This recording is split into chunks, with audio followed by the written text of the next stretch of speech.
আসসালামু আলাইকুম। বাংলাদেশে একসময় ভাইরাল হওয়া আনোয়ার মামাকে তো আপনারা সবাই চিনেন,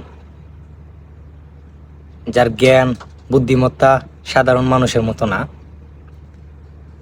তো চলেন, আজকে একটা ভিডিও হঠাৎ করে আমার সামনে আসলো, সেই স্বার্থে আপনাদেরকে দেখার সুযোগ করে দিলাম। চলেন দেখে আসি ভিডিওটা। আসরের নামাজের পর আপনাকে খুঁজে পাই নাই, আপনি কোথায় চলে গেলেন? আমি তো টেনশনে পড়ে গেলাম। না, টেনশন টেনশন করা এটা কোনো গুণগান নাই। কেন গুণগান নাই? আপনি জানেন না?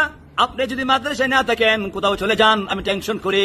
না, আমি আপনার ছাড়া কোনো মিল যাই নাই সেটা কোন না। আজকে গিয়েছিলেন, আজকে গেছি ওই দোকানত, ওই একটা চা খাইতাম। আপনার শাস্তি হলো আপনি আজকে এশারে আজান দিবেন। এটা আপনার শাস্তি। কেন বলে গেলেন না? এটা আপনার শাস্তি। আপনি এশারে আজান দিবেন। হলো যে সুস্বাগত বেঙ্গু নাই। মামার শাস্তি হলো এশারে আজান আপনি দিবেন আজকে। যদি ভুল করেন আবার আজান দেওয়াবো। হলো যতবার ভুল করবেন এনতে লাই আমি আবার এন না মাইক দিয়ে আজান দিবেন। মাঝে আমি দিতে পারি না, কেন দিতে পারেন না? জোর করে কেমন মারবো।